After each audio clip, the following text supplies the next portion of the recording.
తాత ఇచ్చిన మాటకి కట్టుబడి కొడుకు మనవడు కూడా కష్టించి తాత ఇచ్చిన మాటని రుణాన్ని తీర్చిన నీతిపరుల కథని ఈరోజు మనం తెలుసుకోబోతున్నాం. ఇంకా ఆలస్యం ఎందుకు, కథలోకి వెళ్ళిపోదాం. మరి పూర్వం శ్రీరంగపట్నంలో ముత్యాల శెట్టి అనే వర్తకుడు ఉండేవాడు. ఆయన గొప్ప ధనికుడు, సముద్ర వ్యాపారం కూడా చేస్తూ ఉండేవాడు. ఒక రోజున ముత్యాల శెట్టి వద్దకి రామచంద్రుడు అనే ఆంధ్రదేశపు ధనికుడు వచ్చాడు. ముత్యాల శెట్టి వద్ద ఉండే మేలి రత్నాల్ని చూశాడు ఆయన. దాని వెల వాటిలో ఒకని అడిగాడు. రామచంద్రుడికి బాగా ముత్యాల శెట్టి 4000 వరహాలు అని చెప్పాడు. రామచంద్రుడి వద్ద ఆ సమయానికి 3000 వరహాలే ఉన్నాయి. అయినప్పటికీ ఆ రత్నాన్ని వదలడానికి మనస్సు ఒప్పక ఆయన ముత్యాల శెట్టితో, శెట్టిగారు, ప్రస్తుతం నా దగ్గర 3000 వరహాలు మాత్రమే ఉన్నాయి. అవి ఇప్పుడు నేను మీకు ఇచ్చేస్తాను. రత్నం నాకివ్వండి. నేను ఇంటికి వెళ్ళి మిగతా 1000 వరహాలు పంపుతాను అన్నాడు. రామచంద్రుడు కులీనుడు, నిజాయితీ గలవాడు. ఆ సంగతి కనిపెట్టిన ముత్యాల శెట్టి, వెంటనే అలాగే చెయ్యండి. మీరు ఇవ్వవలసిన మొత్తం మీ పేర ఖాతా పుస్తకంలో గుర్తుగా పద్దు వేసి ఉంచుతాను అన్నాడు. రామచంద్రుడు పరమానందంతో రత్నాన్ని తీసుకుని తన దగ్గర ఉన్న సొమ్ముని ఇచ్చేసి మిగిలిన దానికి పద్దు రాయించుకుని స్వదేశానికి తిరిగి వచ్చేశాడు. వచ్చిన కొద్ది రోజులకే ఆయనకి జబ్బు చేసి పాపం మంచాన పడ్డాడు.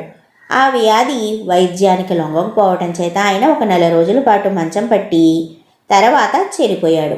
అయితే చనిపోయేటప్పుడు ఆయన తన కొడుకైన పద్మనాభుణ్ణి పిలిచి తాను శ్రీరంగపట్నంలో ముత్యాల శెట్టి వద్ద కొన్న రత్నం సంగతి, ఆ రత్నానికి గాను ఇంకా 1000 వరహాలు బాకీ ఉన్న సంగతి అంతా వివరంగా వివరించి చెప్పి దాని తాలూకు బాకీ తీరుస్తానని అతని చేత ప్రమాణం చేయించుకున్నాడు. రామచంద్రుడు బ్రతికి ఉన్నంతకాలం భోగాలు వెళ్ళబుచ్చినవాడు కావడం చేత ఆయన అనంతరం దమ్మిడి కూడా మిగల్లేదు. అందువల్ల పద్మనాభుడు ఎంత ప్రయత్నించినా కూడా ముత్యాల శెట్టి బాకీ తీర్చలేకపోయాడు. వాడు చివరికి తన తండ్రి కొన్న రత్నాన్ని అమ్మి బాకీ చెల్లించి తీరాలి అనుకున్నాడు. కానీ అంత ఖరీదైన రత్నాన్ని కొనే తాహత గల వాళ్ళెవ్వరూ కూడా పద్మనాభుడికి కనిపించలే. చివరికి పద్మనాభుడు ఆ రత్నాన్ని పట్టుకుని నేరుగా శ్రీరంగపట్నానికే బయలుదేరి వెళ్ళాడు. ఆ పట్టణంలో ఆ రత్నం అమ్ముడైతే సరే, లేని పక్షంలో దాన్ని తిరిగి ముత్యాల శెట్టికి ఇచ్చేసి ఆయన ఇచ్చిన సొమ్ముని పుచ్చుకుందాము అని అతడి ఉద్దేశం. కానీ పద్మనాభుడు శ్రీరంగం చేరే సమయానికి ఆ నగరాన్ని శత్రురాజులు ముట్టడించి కొల్లగొడుతూ ఉన్నారు. నగరం అంతా కూడా ఇలా అరాచకంగా ఉన్నప్పటికీ కూడా పద్మనాభుడు వచ్చిన దారి పట్టి వెనక్కి వెళ్ళిపోవడం ఇష్టం లేక వాడు కార్యదీక్ష కొద్దీ నగరం అంతా తిరగసాగాడు ముత్యాల శెట్టి ఇల్లు కనుక్కోవడానికి. అయితే ఈ విధంగా వాడు శత్రు సైనికుల వాత పడ్డాడు. వాళ్ళు పద్మనాభుణ్ణి పట్టుకుని వాడి దగ్గర ఉండే ఆ రత్నాన్ని కాజేసి వాడిని చావుచేత కొట్టి వదిలిపెట్టేశారు. శ్రీరంగపట్నం మీద శత్రువులు వచ్చి పడిన సమయంలో ముత్యాల శెట్టి కొడుకు ఇంటి నుంచి మైసూరుకి పారిపోయాడు. శత్రు సైనికులు ముత్యాల శెట్టి దగ్గర ఉన్నదంతా ఊడ్చిపెట్టి పారిపోయారు. ముత్యాల శెట్టి విచారంతో మంచం పట్టి మనోవ్యాధితోనే ప్రాణాలు వదిలిపెట్టేశాడు. మైసూరు చేరిన ముత్యాల శెట్టి కొడుకు మాత్రం తన తండ్రి పేరు చెప్పుకుని అక్కడక్కడ అప్పులు చేసి చివరికి అప్పు కూడా పుట్టక తిండికి మాడి చనిపోయాడు. ముత్యాల శెట్టి వంశానికి ఆయన మనవడు గోవింద శెట్టి మిగిలాడు. వాడు చాలా బుద్ధిమంతుడు. వాడికి తాతగారి ఆస్తి సంక్రమించకపోయినా కూడా తండ్రి చేసిన అప్పులు సంక్రమించాయి. వాడు కష్టపడి చదువుకుని పెద్ద వర్తకుల వద్ద గుమాస్తాగా ఉంటూ తన తాహతుకు తగినట్టు కూడా చిన్న క్రయ విక్రయాలు చేస్తూ తన సంపాదనలో సాధ్యమైనంత మిగుల్చుకుని తండ్రి చేసిన అప్పులు ఒక్కొక్కటే తీరుస్తూ రాసాగాడు. అక్కడ పద్మనాభుడు కూడా అట్టే కాలం బ్రతకలేకపోయాడు. ముత్యాల శెట్టి బాకీ తీరుస్తానని తండ్రి వద్ద ప్రమాణం చేశాడు. రత్నాన్ని నిష్కారణంగా పోగొట్టుకోవడమే కాక తీవ్రంగా దెబ్బలు కూడా తిన్నాడు. ఆ దెబ్బలతోటే మంచం పట్టి మళ్ళీ కోలుకోలేదు. అతను చనిపోయే సమయంలో తన కొడుకైన చంద్రశేఖరుణ్ణి పిలిచి, నాయన, శ్రీరంగపట్నంలో ఉండే ముత్యాల శెట్టికి మీ తాత 1000 వరహాలు బాకీ పడ్డారు. ఆ బాకీ తీర్చడానికి నేను ఎంతగానో ప్రయత్నం చేసి నష్టపోయాను. ఆ బాకీ ఇప్పటికీ 3000 వరహాలు అవుతుంది. అంచేత నీవైనా కష్టపడి ధనం సంపాదించి శ్రీరంగపట్నం వెళ్ళి ముత్యాల శెట్టికి బాకీ తీర్చి వారి వద్ద పద్దు పుస్తకంలో ఉండే బాకీని రద్దు చేయించు. నీవి పని చేస్తే గాని నా ఆత్మ, నీ తాతగారి ఆత్మ శాంతించవు అని చెప్పాడు. చంద్రశేఖరుడు శ్రమపడి డబ్బు కూడబెట్టాడు. త్వరలోనే వాడు 4000 వరహాలు పోగు చేసుకుని వాటితో శ్రీరంగపట్నం వెళ్ళాడు.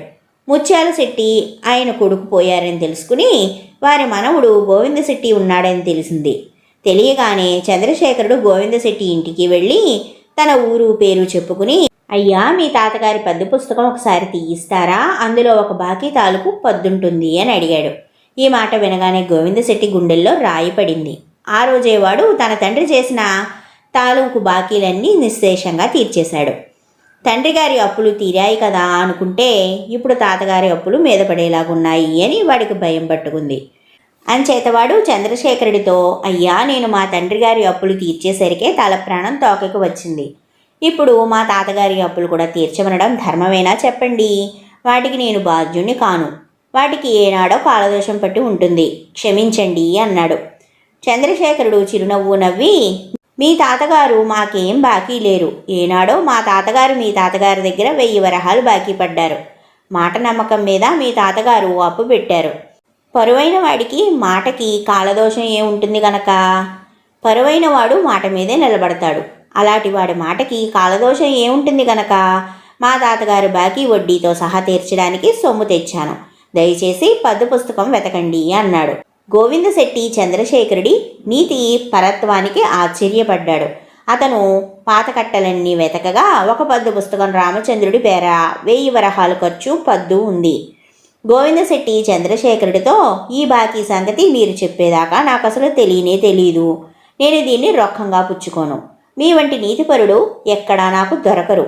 మీరు తెచ్చిన 4000 వరహాలతో మన ఇద్దరం సమిష్టి వ్యాపారం చేద్దాం. మీకు అభ్యంతరం లేకపోతే చెప్పండి అన్నాడు. చంద్రశేఖరుడు కూడా ఇదేదో బాగుంది అనుకుని సరే అన్నాడు. ఇద్దరూ కలిసి వ్యాపారం చేసి త్వరలోనే సంపన్నులై ఎంతో స్నేహంగా ఉంటూ జీవితాల్ని వెళ్ళబుచ్చారు. ఈ కథ నాతో పాటు మీ అందరినీ ఆకట్టుకుంది అనుకుంటున్నాను. మా కథని లైక్ చేసి, షేర్ చేసి, కామెంట్ చేయండి. మీరు గనక ఇదే మొదటిసారిగా మా ఆనాటి చందమామ కథల ఛానల్ చూస్తూ ఉన్నట్లయితే మా ఛానల్ సబ్స్క్రైబ్ చేసుకుని పక్కనే ఉన్న బెల్ ఐకాన్ యాక్టివేట్ చేసుకోండి. ఈ రోజుకి కథ కంచికి మనం ఇంటికి మనం తిరిగి మరొక చందమామ కథతో మళ్ళీ కలుసుకుందాం.